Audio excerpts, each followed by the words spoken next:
happy with the reaction of the audience last night. Yeah. But not last afternoon. Yeah. Yep. And, so we are very happy. Because, it was the first time that we see the movie with such a big audience. I mean, with audience. It was the first time, so it was very important for us. You good? Okay, all right. I know from talking to you before and from your films how much you love various genres, noir, others. You made your affection clear, both of you, for Westerns yesterday. But what has the genre meant to you? And I imagine part of the appeal of this film was to make that more elastic, that genre. Yeah. The Western, it was a genre that I discovered when I was adult, not when I was a kid. When I was a kid, I didn't see movies, and there were many. So it was when I was beyond 20 that then I discovered John Ford, John Sturges, all of them, Henry Hathaway, Howard Hawke, and I was very hooked by the genre. And this is a kind. I thought that it was very far from that genre as an author, but early in the 90s, I read a book called The Men Who Fall in Love with the Moon of Tom Spenbauer. It's a writer that lives in Idaho. And the book is about the second golden rush in Idaho. And I was very, very hooked by and I asked for the rights. But the subject, it was typical of Western, but there were many gay people between the Indians and also between the cowboys, and that makes it more difficult not to find money, but to find. I wrote my adaptation in Spanish, and then when I tried to make it into English, then I couldn't find the co-writer to do. So let's say that I thought about making a Western a long time ago, but then I forgot that, and then I don't know how, but I started writing this like 3 or 4 years ago, and when Anthony Vacchiarello came to me saying that Ilse Logan wanted to produce some of my movies, then I thought immediately about this and complete, and I wanted to make a short. I wanted to just to delimitate this couple. This is very abstract. It's not about the American society at the beginning of the 20th century. No, it's about the feelings and how these two guys react in front of their own desire. And not only that, how they have also second intentions through that. And that is the story about. So I needed just 2 good actors and the landscape of the desert that it was there in Almería, used sometimes by Sergio Leone, and also the Poblado. It was one that Sergio Leone made for the Western upon a time in the West. So that's how it happens. I was not sure that I'd make a Western in my life, but at least I made a short, which is I'm very happy with that. I imagine it's kind of, even for somebody who's been in many wonderful films, kind of a great thing to make a film with Pedro on a Sergio Leone set. That's like great movie stuff, right? Yeah. You feel yourself a part of the legend of cinema history. To be in Spain with Pedro making an American Western, it was very meta. So what Westerns do you guys like? I'm curious for each of you. I pretty much like them all. See, I had a different experience than Pedro. When I was a kid in Texas on the weekends, on Channel 11, they would play Westerns over and over every Saturday and Sunday in the morning from 8 until noon. Yep. And my parents were very young. I would spend the summers with my father, and he would sleep till noon. So I would wake up early as a kid, and I would just watch these Westerns. I would get my little toy pistols and my little... you were living in Texas. Yeah, and I would make the waffles and cereal, and I would just watch these Westerns. And so I've seen so many of them before my memory even exists. So most of the time when I watch a Western, I've kind of seen it already, but I don't remember it oftentimes. So it's part of the DNA of my vision of what an actor is riding horses and saying these lines, and so I love it. And you, Pedro? Yeah, no, I mean, my father have animals, and he tried to to teach me just to ride when I was a kid, and I was so afraid that he couldn't. And but also, you know, I mean, when I was a kid, I watched many movies too, but it was different type of movies.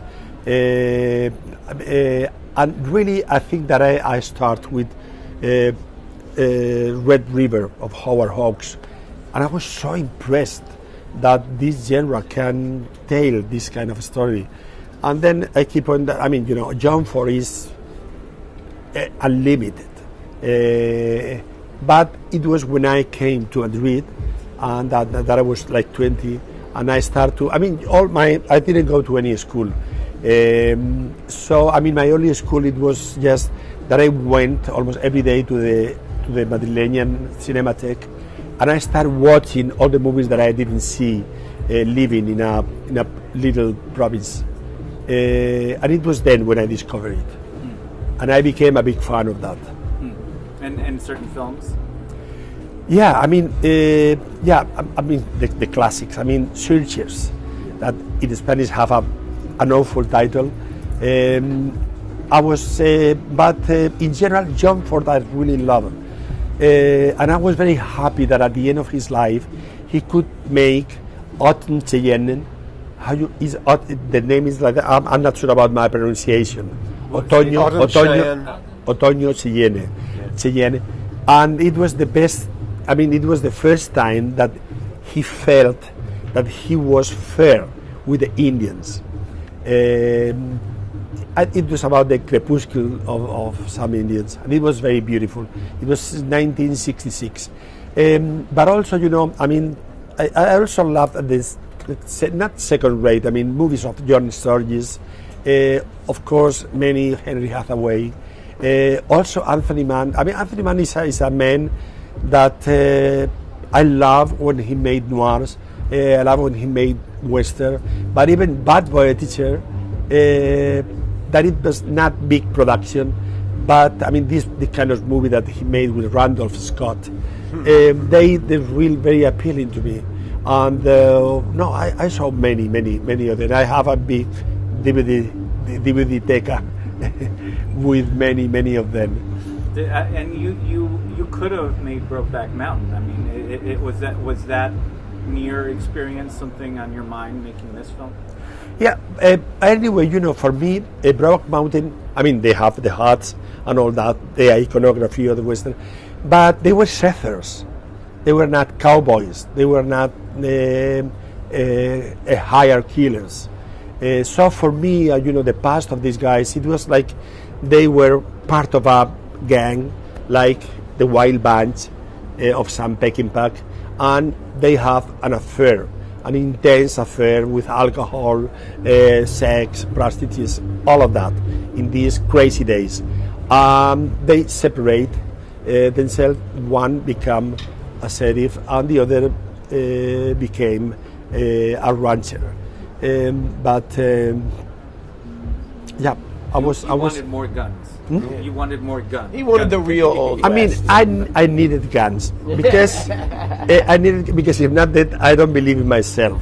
And also, I mean, when I saw in many of the movies that the guns were in the how you say? I mean, in the on bed, but hanging up on the bedpost. Yeah, and also that is a kind of sign of masculinity, and also of power, and also of something very, I mean, I don't know, very dangerous. I mean, because at that moment when Hollywood was, I mean, you know, the Western was born at the beginning of the century with the cinema. So I mean, during the silent period, they made a lot of Western. I mean, in 1903, it was the first Western. And what Hollywood did, it just create the American epic, and also stylizing the reality. They start just to talk about the conquer of the Far West, but the reality was very dusty and very ugly and disease and poverty. No, it was not glamorous, and they give a style to that genre, which is completely American, and also completely a male genre.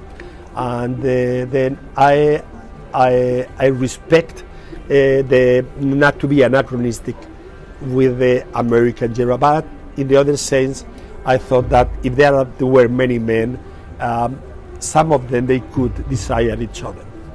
I'm sure that's true. And for you, Ethan, what was? I mean, so much of this is about you and the other Pedros. The looks you exchange. It's the chemistry you guys have is terrific. I mean, did you know him before this? Did you like working with him? I didn't. You know, the chemistry was there from the beginning, and it's really a credit to the intuition of casting. Pedro's understanding of his own story and what he wanted from the story and what he thought we could give. I felt lucky because Pedro Pascal and I got along immediately.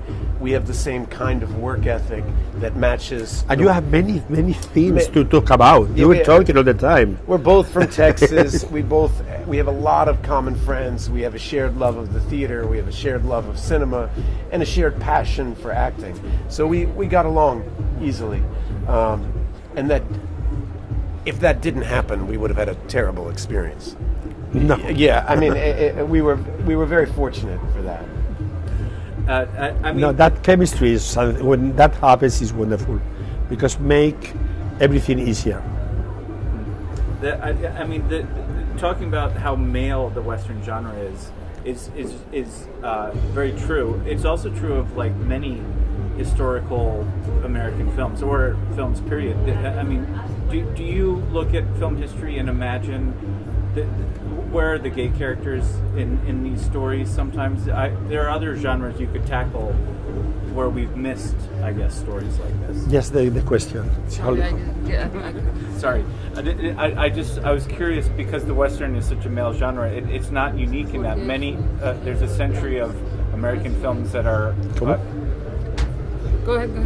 That are very male, and I'm curious if there are other genres you would tan masculinos, que hay otros géneros que son masculinos, y si te interesaría también abordar otros géneros y cambiar este aspecto muy masculino. I mean, I'm not so pretentious to change the history of the cinema, but I mean, there is a long territory to explore because they didn't explore before.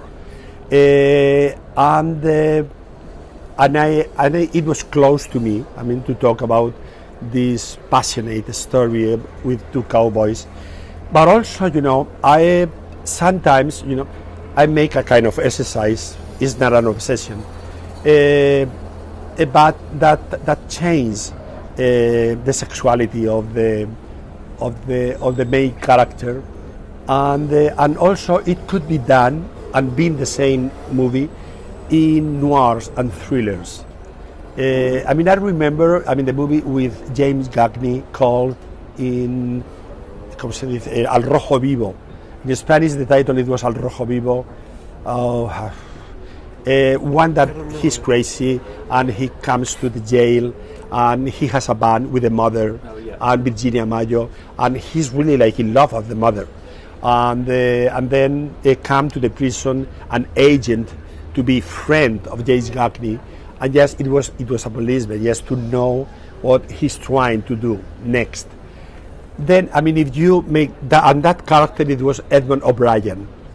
You can perfectly change the sexuality, the orientation of that Edmund O'Brien. He could be someone that really loved bad guys. So he has this capacity to be friend of them and even to have an adventure to them. And the movie is still the same. At the end of this movie is very famous because James Gagney is at the top of the world, everything is burning. I know you know but in the Spanish it was Al Rojo Vivo. and it was a Raúl Bosch. Oh, yeah. White Heat. Yeah. White Heat, yes, White Heat. Yes, right. I mean, I could make a version of that, changing the character of Edmond O'Brien, that it was a supporting, but also you see that James Gagne is married with Virginia Mayo, but they didn't have a relation. I mean, he was obsessed with his mother and also have a big headaches. So I can work with these two guys and make a thriller, and but with this twist on their sexuality. I like that. I heard Martin Scorsese say something recently about, he's quite a bit older than you, but he was saying how he's just now sort of realizing how to make a movie, which is an amazing thing to hear from him. But you've made such lovely films in recent years. I wonder if you feel only more confident as a filmmaker. This movie seems it just seems so effortless almost to me. Scorsese ha dicho que es solo a esta edad que ahora sabe cómo hacer películas, como si tenía una relación más relajada.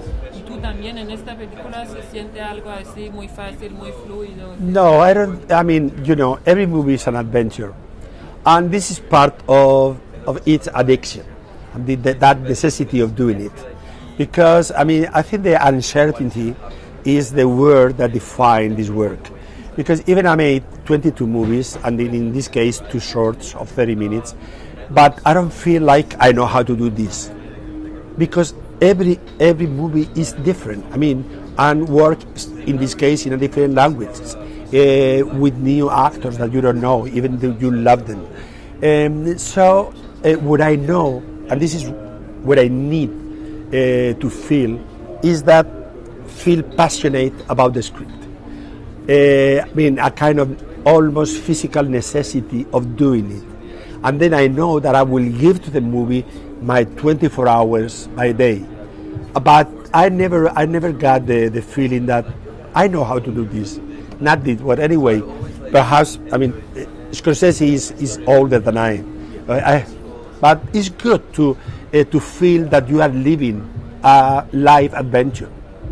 I was curious. As an actor and filmmaker yourself, do you feel like you have an ease with making a film that you didn't when you were younger?